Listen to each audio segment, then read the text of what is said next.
Buenos días a todas y a todos. Gracias por seguir esta comparecencia de prensa de la Vicepresidencia Segunda y Consejería de Sanidad y Servicios Sociales de la Junta de Extremadura. Quiero, en primer lugar, agradecer, como siempre, a la ciudadanía extremeña y pedirles que refuercen todo el confinamiento que están haciendo, que esta sociedad extremeña está haciendo a lo largo de este tiempo para luchar contra este virus.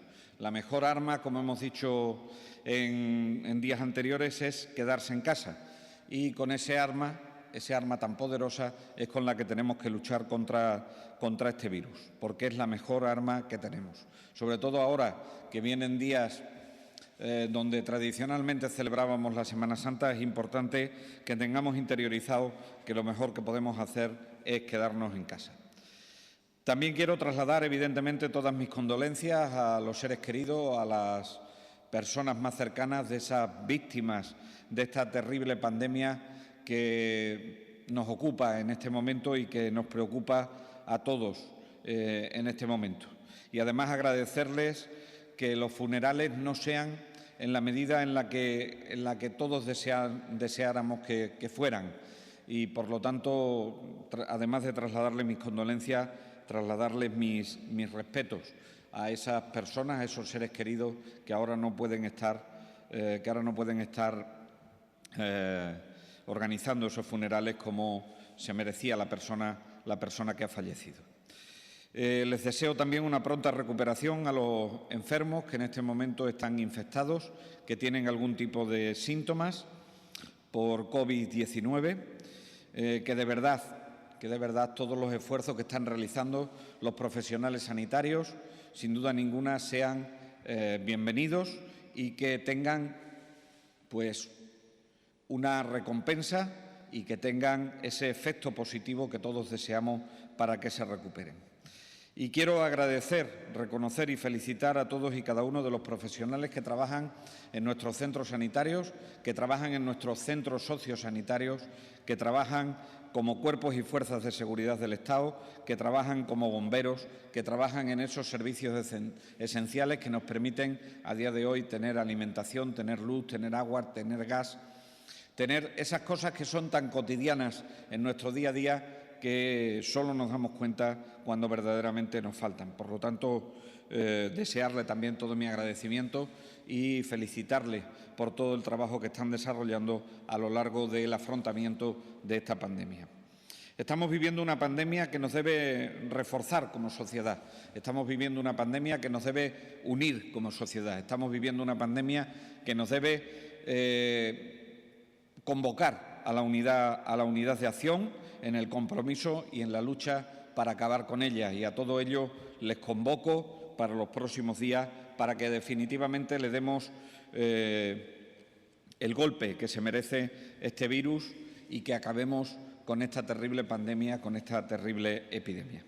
La convocatoria de hoy quiero dedicarla, en primer lugar, a contar y a describir cuál es la situación en la que nos encontramos en Extremadura en relación con la pandemia de COVID-19, pero también cómo nos estamos organizando para la realización de los test rápidos, de esos test rápidos tan reclamados por la sociedad y que yo quiero explicar hoy qué podemos esperar de ellos y qué es necesario que hagamos para su puesta en marcha.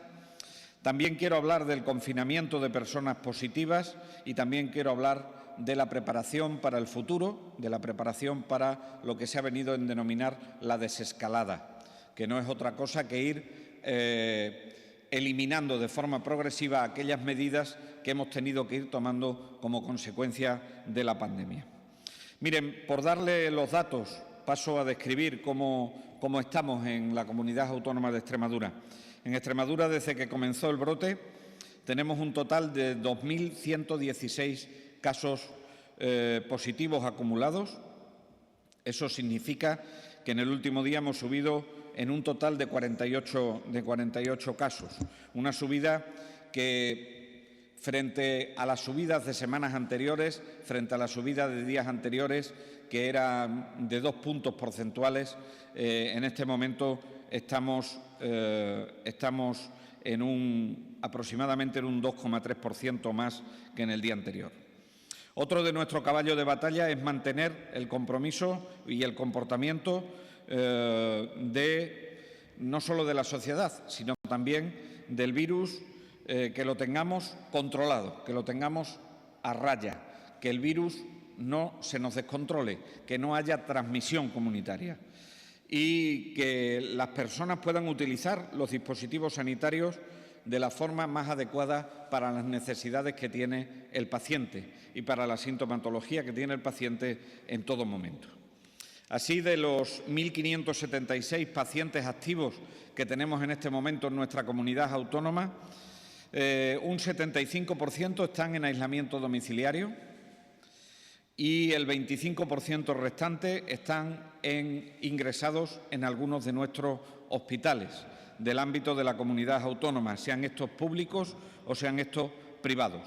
Cumplimos de esta forma con las recomendaciones que establece la Organización Mundial de la Salud y, además, decirle que del total de pacientes y dentro de esos que necesitan estar hospitalizados, en la UCI están un 4% del total de los pacientes activos. Eso supone que tenemos 64 pacientes en este momento dentro de nuestras unidades de cuidados intensivos. Por lo tanto, si hacen una sencilla resta, verán cómo nuestras más de 3.100 camas de hospital no están completas, más al contrario, tenemos todavía capacidad para poder asumir pacientes dentro de nuestros hospitales y cómo nuestras camas de UCI, que son alrededor de entre unas 170 y 180 en las UCI ampliadas que hemos previsto en el plan de contingencia, solamente están ocupadas esas 64 camas en este momento. Quiero darles las gracias a los profesionales que trabajan en el ámbito de la atención primaria de salud. Quiero darles las gracias porque realizan un control de pacientes muy adecuados. Más de 700 videoconsultas diarias nos permiten que podamos tener a ese 75% de las personas en aislamiento domiciliario. Y en este sentido hago una llamada especial a las personas con enfermedades crónicas que no son positivos en COVID, que están en sus casas, pero que tienen algunas de las enfermedades crónicas, que por favor se controlen, que no se abandonen, que no abandonen el control de esas enfermedades crónicas por miedo a ir a su centro sanitario, porque en su centro sanitario no se van a contagiar del virus, porque en su centro sanitario lo que les va a proporcionar es control de su enfermedad crónica y evitar un ingreso que no es deseable para ninguno de nosotros. Es cierto que en los últimos días parece que la tendencia de hospitalizaciones va disminuyendo y esto es una noticia que necesariamente tiene que ser positiva. Ha caído en porcentaje el número de hospitalizaciones en un 6,9% con respecto al día anterior y han caído los ingresos en UCIs con respecto al día anterior en un 1,6%. Los pacientes están evolucionando en la infección y en el día de ayer se han producido 30 fallecimientos solo en el día de ayer y esto nos hace elevar las cifras de fallecidos acumulados en el total del periodo hasta las 258 personas. Hasta un 60% de esos fallecimientos se han producido en personas que son mayores y que son provenientes o que están residiendo en las propias residencias de personas de edad. De ahí que las consideremos como un foco absolutamente importante. Pero también les quiero decir que por primera vez en todo lo que va de pandemia, por primera vez en el día de ayer hemos alcanzado más altas epidemiológicas que fallecidos. Y esto lo quiero poner en valor. De hecho, ayer se dieron 59 altas más que se habían dado el día anterior, lo cual nos lleva a 282 altas en todo el periodo y, por lo tanto, podemos afirmar que hoy día se curan más personas que fallecen. Esto es un dato que nos alienta, es un dato que nos esperanza, pero es un dato que no sirve para la complacencia, que no sirve para que bajemos los brazos, que no sirve para que dejemos de luchar contra el virus, porque lo vamos a seguir haciendo con el mismo esfuerzo, con el mismo ímpetu y con el mismo hincapié. Con respecto a los profesionales que se han infectado en los últimos días, decirles que solo en el último día, hemos dado 24 altas a nuestros profesionales. De ese total de 300 profesionales infectados en el total del periodo, lo que supone un 14% con respecto al total de infectados. Estamos dentro de la media del país en el número de profesionales infectados si los comparamos con el número de infectados de la sociedad en general. La edad de las personas infectadas de media es de 61,58 años. Las personas que han requerido ingreso, la edad media es de 70,30 años. Y los que han requerido ingreso en UCI, la edad media es de 63,8 años. La edad media de las personas fallecidas ha subido de nuevo y nos estamos situando en que esa edad media de personas fallecidas en este momento es de 82,2 años de edad. Una cifra bastante elevada, una edad media bastante elevada, porque además esto nos lleva a que esas personas tengan más factores de riesgo y que tengan muchas enfermedades asociadas. En cuanto a las residencias de mayores, decir que tenemos 295 residentes en este momento que están infectados en alguna de las residencias de nuestra comunidad autónoma, infectados por COVID. En nuestras residencias de Extremadura han fallecido un total de 183 personas por COVID-19 y las residencias intervenidas por el SES directamente y con una intervención intensa son Arroyo de la Luz, Garrovillas de Alconétar, Valencia de Alcántara, sus dos residencias, San Antonio y Buenos Aires, y hoy se están valorando la intervención de Montánchez, se está valorando la intervención sanitaria en Arroyo de San Serván y se está valorando la intervención sanitaria y la valoraremos en la residencia de la ciudad de Coria. Desalojada y que hoy comenzará a volver a contar con residentes, se ha encontrado durante estos últimos días la residencia de Santiago de Alcántara. En el momento actual, con todas las reformas hechas, con las desinfecciones hechas, cuentan con los permisos necesarios y, por lo tanto, vamos a comenzar a proceder al traslado de los residentes a esa residencia de Santiago de Alcántara, que desgraciadamente tuvo que ser desalojada en los días anteriores. Evidentemente, apoyando las residencias por parte del SES y del SEPAS hay un número mayor de las que he descrito, pero que por cuestiones de tiempo y porque es una lista más elevada, hasta completar un total de 50 residencias, están apoyadas por ese SES, por ese SEPAS, en el total de nuestra comunidad autónoma de Extremadura. Hay cuestiones importantes que quiero poner de manifiesto.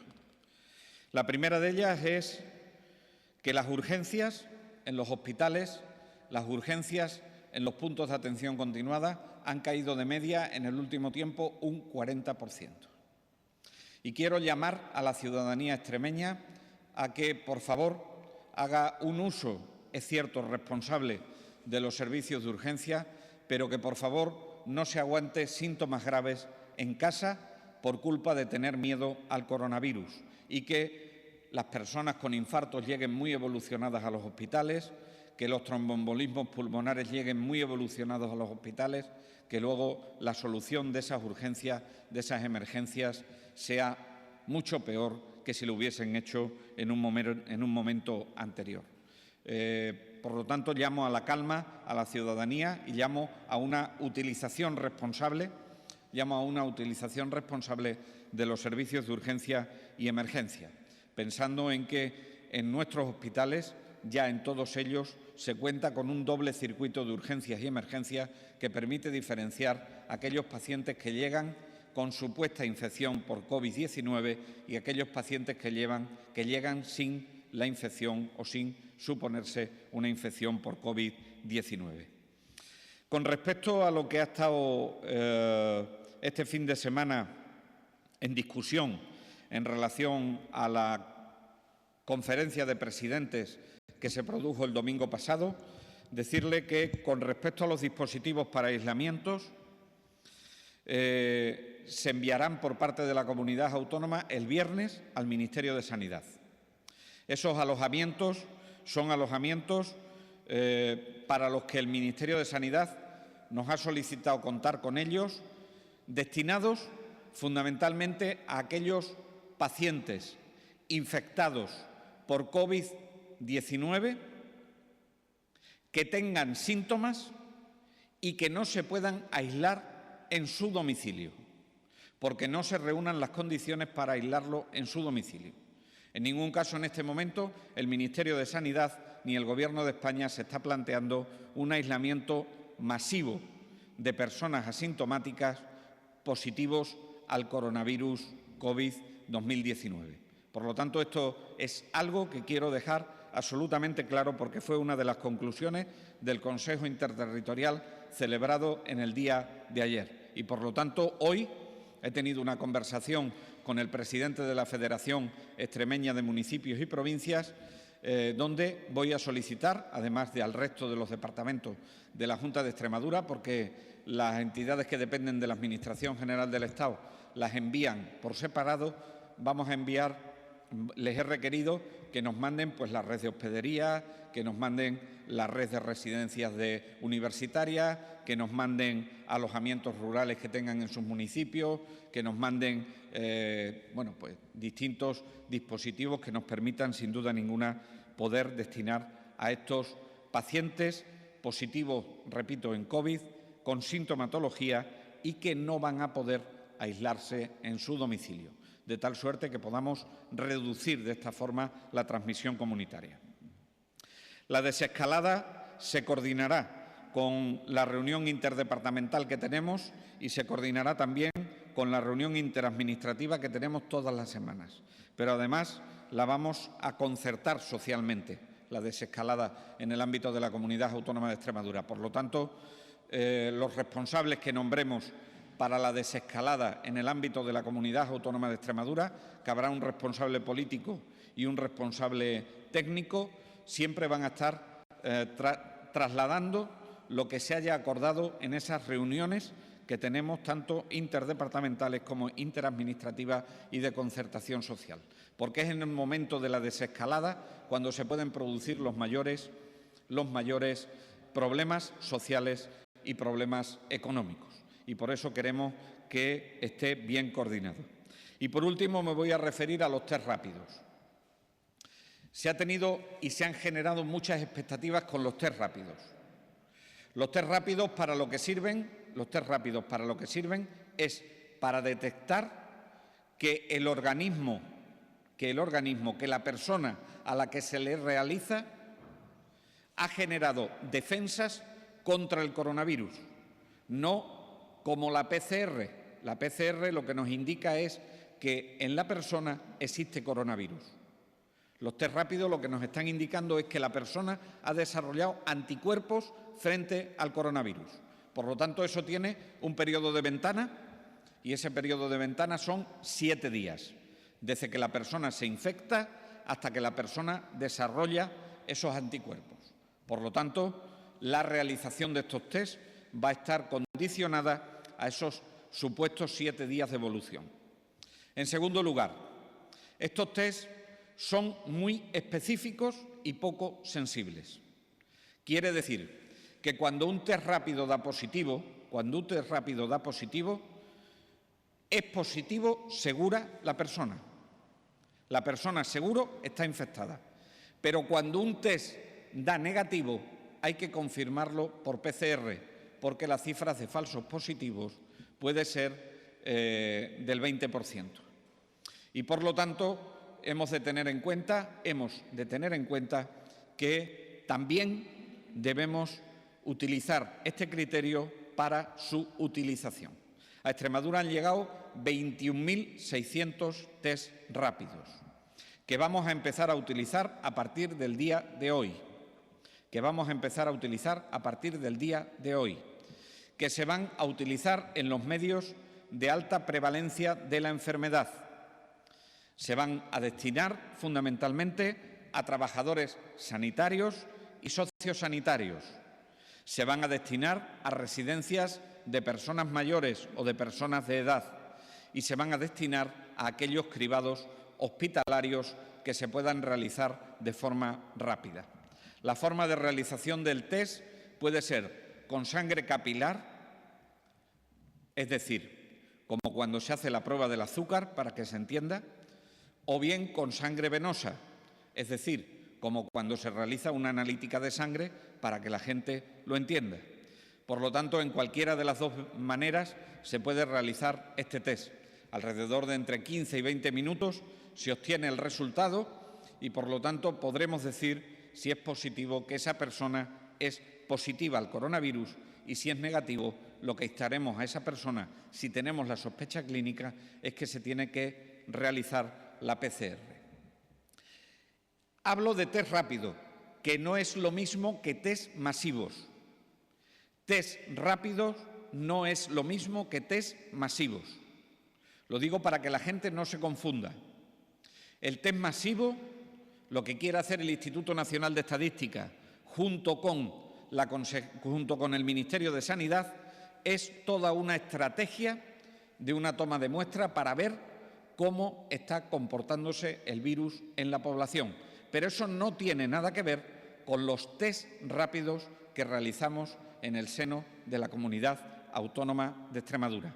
No tendremos falta de test rápidos y nos van a permitir ahorrar pruebas de PCR, con lo cual vamos a tener las pruebas de PCR suficientes para poderlas realizar.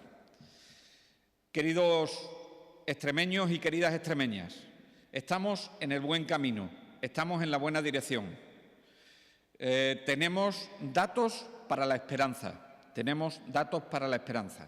pero de la misma forma tenemos datos para redoblar los esfuerzos en estos momentos tan críticos que estamos viviendo en toda la Comunidad Autónoma de Extremadura, en toda España, en toda Europa, en todo el mundo. Por eso apelo, por eso convoco a que utilicemos la mejor arma que tenemos contra el virus. Y la mejor arma que tenemos contra el virus se llama quedarse en casa. Y quedarse en casa es confinarse en casa, es no hacer uso ni de las segundas residencias, ni, por supuesto, irse a ver a la familia. Quedarse en casa es quedarse en casa. Y a eso es a lo que apelo y con eso quiero terminar y me someto a las preguntas de los periodistas. Y muchas gracias por su intervención y buenas tardes también y gracias a todos los profesionales de los medios de comunicación que participan en este nuevo sistema de preguntas por videoconferencia que estrenamos hoy en aras de garantizar la libertad de expresión y la transparencia. Al ser el primer día, desde el Servicio de Prensa y Publicidad de la Junta de Extremadura, le rogamos que perdonen los posibles fallos que puedan producirse y que iremos subsanando en sucesivas comparecencias. Para preguntar, la persona que desea hacerlo, que levante por favor la mano y le iré dando el turno de palabra según lo haya solicitado.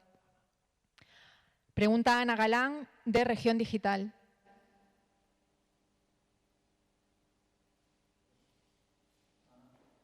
Ana, por favor, adelante.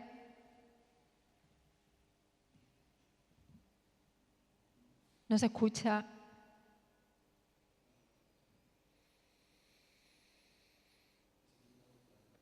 Ana, por favor, ¿te puedes quitar los auriculares, por favor?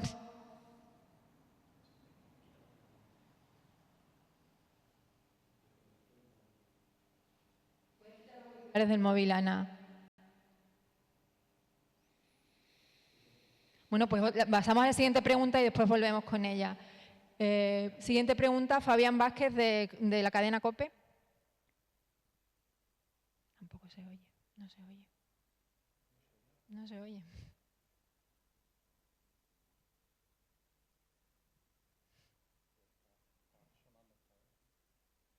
¿Qué ha pasado?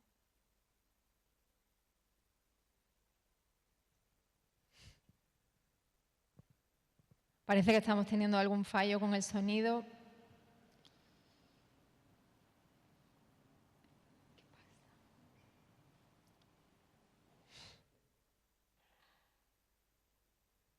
Pasamos a la siguiente pregunta, a ver si en esta ocasión podemos escuchar a la persona que la hace.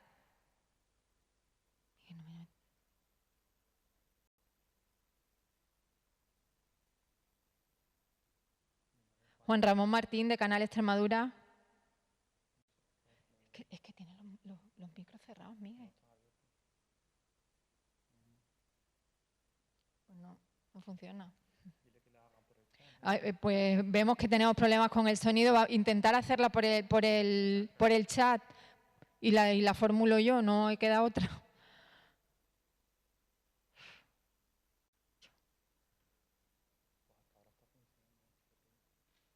¿Qué pasa?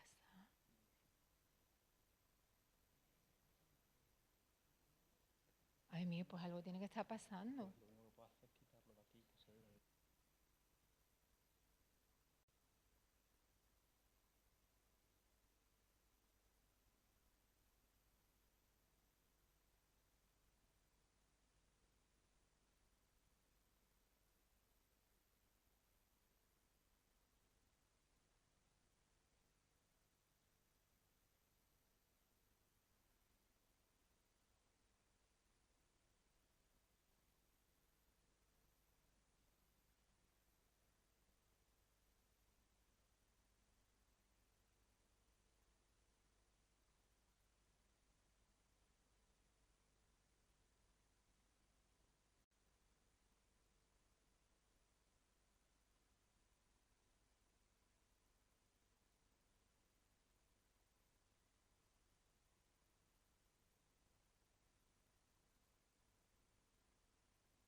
Como parece que tenemos problemas con el sonido, voy a pasar a hacer las preguntas que han llegado al sistema de WhatsApp que teníamos con anterioridad. Pregunta Juan Ramón Martín, de Canal Extremadura: ¿por qué se valora intervenir esas nuevas residencias? ¿Hay nuevo foco de contagio en ellas? ¿A qué se debe? ¿Por qué esas? Pues para intervenir una residencia se tienen que dar varias circunstancias. Se tiene que dar una primera circunstancia, que es que haya un número de contagiados suficiente. En segundo lugar, que se hayan producido fallecimientos a pesar de que se puedan dar las condiciones de aislamiento. Y en tercer lugar, pues porque en algunas de ellas, desgraciadamente, también hay trabajadores y trabajadoras que están afectados y, por lo tanto, en ese ámbito de estar afectados esos trabajadores y trabajadoras, pues evidentemente tiene que asumir el papel de dirección en muchas ocasiones el Servicio Extremeño de Salud o el SEPAS, ¿no? Es decir, se tiene que dar una mezcla de condiciones, que no es solo el número de infectados o que no es solo que haya un nuevo foco, sino que no se estén dando las condiciones organizativas o que no se puedan cumplir con las condiciones organizativas o que la situación clínica de los pacientes que están allí residiendo haga que tengamos que intervenir, ¿no? Es decir, no solo es el número de infectados, por aclararlo. De Televisión Española, si hay suficientes médicos y si se va a necesitar a los 1000 voluntarios del listado del Colegio de Médicos. Pues nosotros ahora mismo estamos haciendo permanentemente valoraciones dentro de nuestro plan de contingencia. Por supuesto que tenemos contemplado esos PREMIR, por decirlo de alguna manera, es decir, esas esos profesionales, esos médicos y médicas que han aprobado el MIR, pero que todavía no han elegido especialidad para poder contratarlo.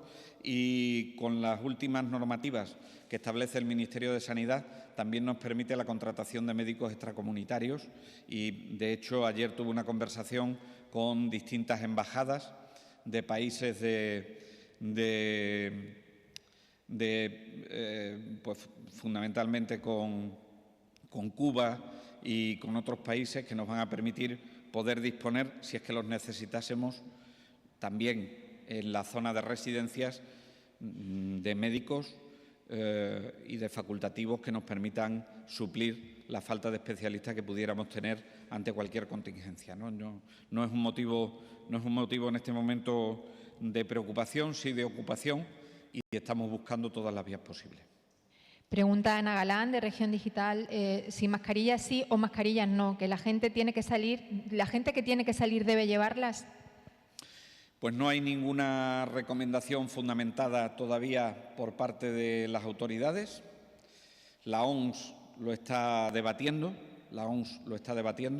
Es verdad que en los últimos días pareciera que la OMS estaba indicando que todas las personas que salieran a la calle tenían que llevar mascarilla, cuando lo que hay que hacer es no salir a la calle. Es quedarse en casa. Aún así, no hay ninguna decisión tomada sobre la recomendación o la obligación de utilizar mascarilla cuando se está en la calle, siempre que no seas una persona contagiada, que por lo tanto no puede salir, o bien que seas un contacto estrecho de una persona contagiada, con lo cual la tienes que utilizar en el momento en el que mantienes ese contacto estrecho con la persona que está infectada. Para todos los demás no hay una recomendación exacta para tener que utilizar obligatoriamente las mascarillas. No la hay por parte del Gobierno de España, no la hay todavía formada por parte de la Organización Mundial de la Salud. Y yo lo que pedí ayer en el Consejo Interterritorial es que cuando esto sea así, cuando se tenga que adoptar esa medida, la sociedad tiene que tener acceso a las mascarillas y a las mascarillas que están homologadas, porque no vale cualquier mascarilla. Cualquier mascarilla no produce el efecto de protección que produce una mascarilla homologada y una mascarilla quirúrgica. Y con esto quiero trasladar todos mis respetos a esos alcaldes y alcaldesas, quiero trasladar todos mis respetos a esas cooperativas que están fabricando con distintos tipos de materiales, a gente, a amas de casa, a personas que se dedican a la costura, que se están dedicando a hacer mascarillas, que por favor canalicen el altruismo, canalicen el esfuerzo en un sentido positivo, y porque podemos encontrarnos con muchas mascarillas que finalmente no protejan, y no proteger significa que estamos dando una falsa imagen de protección a la sociedad, ¿no? Y esto yo creo que con el esfuerzo que está haciendo la gente y tanto que tenemos que agradecérselo, no deberíamos aconsejarlo. Fernando Medina, de Diario Extremadura 7 días. Dice lo siguiente: el número de curados en Extremadura ha superado hoy al número de fallecidos, siendo hasta ahora la única comunidad junto a Ceuta que no cumplía ese dato. ¿Quiere esto decir que se están tomando medidas más estrictas en la región a la hora de dar las altas? No, quiere decir que es la evolución normal que tiene un cuadro clínico, que es el COVID-19, que no evoluciona igual en todas las comunidades autónomas, porque tampoco evolucionó igual en el momento en el que el virus apareció en todas y cada una de las comunidades autónomas. ¿Quiere esto decir que hay comunidades autónomas que dieron los casos clínicos antes?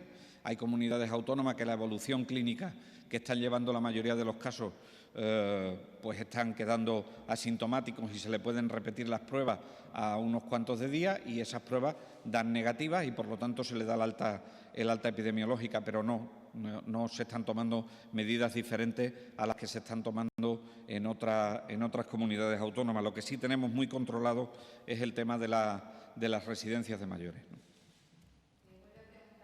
Juan Ramón Martín, de Canal Extremadura Televisión, y dice que hay diferencias en algunas autonomías entre las cifras oficiales de fallecidos de los gobiernos regionales y los que constan en los registros civiles.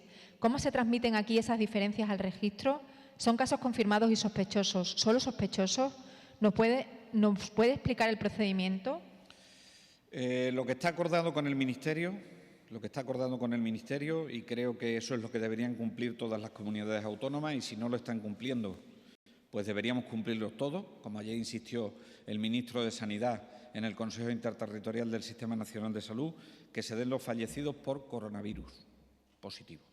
Aquellos que tienen la PCR positiva, aquellos que han dado en la prueba positivo. Y ahora, cuando utilicemos los test rápidos, que necesariamente va a haber un incremento del número de casos confirmados, evidentemente también tendremos que darlo como positivos. Y estas muertes, independientemente de donde se produzcan, sean en residencias de mayores, sean en domicilio o sean en el hospital. Y eso es lo que estamos dando nosotros, lo que nos exige el Ministerio de Sanidad, y a los datos que ayer, afortunadamente, el ministro de Sanidad nos felicitaba por la calidad de los datos que mandábamos desde la Comunidad Autónoma de Extremadura. Si otras no lo hacen así, yo no lo sé, y por lo tanto prefiero no pronunciarme en este sentido. Martín asegura que, si no se equivoca, la residencia Ciudad Jardín de Plasencia también estaba intervenida. Dice, ¿es así o no? ¿Cuántas residencias en total están intervenidas por el SES? Las intervenidas y que hemos tenido que seguir interviniendo son las que les acabo de decir en la rueda de prensa. Es verdad que se intervino y se está interviniendo, lo he dicho en la rueda de prensa, se está interviniendo sanitariamente, pero en ese caso no se ha asumido la dirección de la residencia. Por lo tanto, no estamos interviniendo de una manera tan incisiva, sino que ahí lo que estamos prestando es apoyo, es soporte. Lo estamos haciendo con Malpartida de Plasencia, lo estamos haciendo con Ciudad Jardín, lo estamos haciendo con Los Pinos, lo estamos haciendo con El Cuartillo, lo estamos haciendo con El Encinar, lo estamos haciendo con Santa Amalia, lo estamos haciendo, en fin, con una serie de residencias que ya he dicho en la rueda de prensa que sería largo el listado donde tenemos que prestar ese soporte, pues porque se necesita en un momento determinado, pero eso no significa que hayamos llegado y hayamos asumido la dirección del centro. La dirección en ese momento lo está haciendo bien, está organizando bien a los pacientes. Es verdad que necesita soporte y necesita intervención del SES y del SEPA, pero en ningún caso podemos hablar de una intervención completa de la residencia. Cáceres, de Televisión Española, pregunta si va a tener que trabajar el personal sanitario de atención primaria los días festivos de Semana Santa. Me refiero a quienes no son de atención continuada. Pues vamos a establecer unos turnos durante la Semana Santa que tengamos, que sea lo más parecido a un día laborable. Por lo tanto, en atención primaria de salud nos vamos a organizar como PAS reforzados. Esto quiere decir que tendremos que reforzar y tendremos que redoblar, y ahora mismo estamos trabajando en el tema. Hoy estará ya resuelto por parte de las distintas gerencias de área. Y en el ámbito hospitalario, pues será como un día de pase de planta normal y corriente, como tiene que ser, porque el estado de alarma lo que ha suspendido es la celebración de la Semana Santa, y por lo tanto nos tenemos que acomodar a esa situación por parte de todos los sectores, y nosotros, los sanitarios, somos un sector esencial, somos una parte esencial para luchar contra una epidemia, contra una pandemia que no conoce de festivos. Pregunta Rocío Cuervas, de Canal Extremadura Radio. El personal psiquiátrico de Mérida asegura que los usuarios no están protegidos y que los trabajadores no tienen EPIs, solo lo que les han enviado las asociaciones. ¿Qué les puede decir? Además, por otra parte, nos aseguran que Sanidad prohíbe el uso de material de protección hecho por voluntarios. ¿Puede aclararlo? Lo de que prohíbe el material hecho por voluntarios, mire, yo no soy la Agencia Española del Medicamento y Productos Sanitarios, por lo tanto no puedo avalar ni puedo certificar ningún producto hecho por un voluntario como algo que protege y darle el marchamo de calidad que se necesitan. Por lo tanto, no voy a recomendar jamás algo que dé falsa protección. Lo de que falta material, pues Nosotros hemos mandado material a los centros sociosanitarios en un volumen importante, Yo esto siempre lo he dicho. Los profesionales de todos los ámbitos tienen el material de protección que necesitan. Es probable que no tengan el que quieran, pero el que necesitan sí lo tienen. Y el que necesitan es el que viene en los protocolos de la Organización Mundial de la Salud y los que vienen en los protocolos del Ministerio de Sanidad. Y allí, a los centros sociosanitarios, hemos mandado equipos de protección de todas las características, gafas, mascarillas, batas. Hemos mandado bastante material y se sigue repartiendo material porque es con las armas con las que tienen que luchar nuestros profesionales y, por lo tanto, no lo vamos a dejar en la estacada.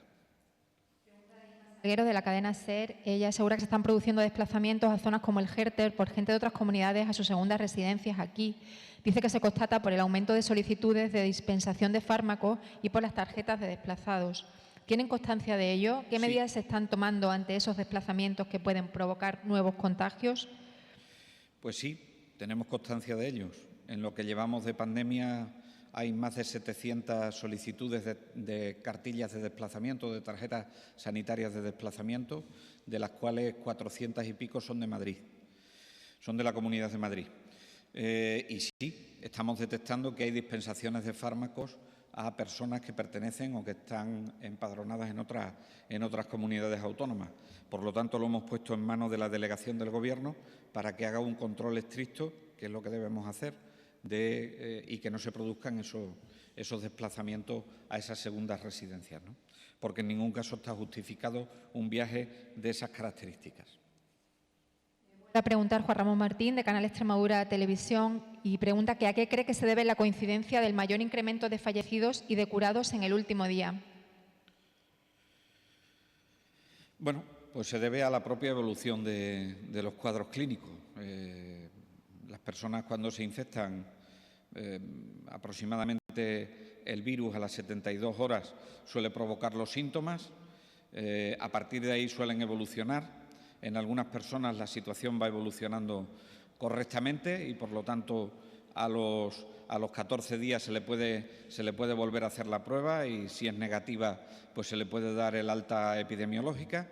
Y hay otras personas que no es así y que, por lo tanto, pues desarrollan cuadros más graves, como son neumonías bilaterales y una reacción inflamatoria muy importante en los pulmones, como venía ayer en las revistas científicas de neumología, ¿no? Con lo cual, no lo achaco más que a la propia evolución de la enfermedad y a la propia evolución del virus, ¿no? Pregunta Sol Grajera, de la cadena SER, si tienen el dato de sanitarios que estarían de baja por cuarentena, que no contabilizan como sanitarios con COVID-19, y, por otro lado, ¿cuántos son los sanitarios de la sanidad privada con los que se cuenta en Extremadura? Ese dato no lo tengo aquí.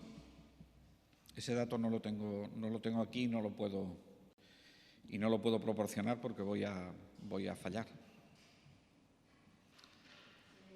Laura Cruz, de Canal Extremadura Radio, formula varias preguntas para el vicepresidente segundo. Dice, distintas residencias de mayores y hospitales declaran estar faltos de personal para atender, sobre todo en residencias, a los usuarios. ¿Cómo darles respuesta? En Montanches, además, piden la intervención del centro. Montanches es una de las que he dicho que estamos valorando en esta mañana y se decidirá si intervenir de forma más intensa o menos intensa desde el punto de vista sanitario. Por lo tanto, esa es una de las cuestiones. La otra pregunta que hacía sobre falta de personal, es cierto, hay falta de personal y también hay falta de personal pues porque no es que haya gente no es que falte gente en las listas del paro para poder asumir el trabajo, que eso solo se produce en algunas categorías, en otras categorías ni mucho menos, pero es cierto que estamos encontrando problemas pues porque la gente rechaza los contratos, ¿no? Y ante eso pues lo que estamos haciendo es crear bolsas y esperemos que no tengamos que utilizar la legislación del estado de alarma, que entonces nos llevaría a obligar a los profesionales a trabajar. Laura Cruz, de Canal Extremadura Radio, si los bomberos forestales se han ofrecido a ayudar en tareas de desinfección y, si es así, si se cuenta con ellos. Sé que por parte de la delegación del Gobierno, que es quien está coordinando estas tareas junto con el Ejército y los bomberos, están trabajando en tareas de desinfección. Ahora, el grado de participación de los bomberos yo creo que está siendo cada vez mayor. Es cierto que necesitan un periodo de formación, como todos necesitamos para hacer determinadas labores, que ese periodo de formación se lo está dando la UME, la Unidad Militar de Emergencia, y se lo está dando la Brigada 11 de Extremadura, y yo creo que el papel de los bomberos yo se lo quiero agradecer porque están ayudándonos mucho en la desinfección de numerosas residencias. Si no me falla la memoria, entre el Ejército y los bomberos ya han sido capaces de desinfectar completamente más de 42 residencias del total de 324 residencias que tenemos en Extremadura, lo cual significa que es un trabajo muy importante el que están realizando y lo cual le agradezco, evidentemente. Sobre la llegada de los test y mascarillas, Laura Cruz, de Canal Extremadura, pregunta que si ya se están distribuyendo y con qué criterios. Pues los test se están distribuyendo esta mañana, con lo cual ya se podrán realizar a lo largo del día y vamos a ir en función de… no va a haber unos criterios para reparto. Evidentemente, quien tiene más residencias afectadas o quien tiene más profesionales afectados va a recibir más. Por ejemplo, el área de salud de Cáceres necesariamente tiene que recibir más porque ya he dicho cuál es la utilización de los test rápidos, ¿no? Pero, evidentemente, todas las áreas van a contar con test para que se puedan realizar.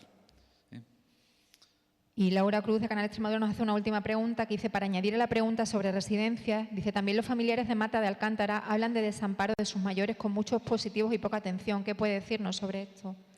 Sobre Mata de Alcántara, tenemos todas las residencias monitorizadas. Yo no voy a entrar en los sentimientos que tienen las personas porque, evidentemente, eso sería temerario por mi parte, hablar de sentimientos por parte de las personas, ¿no?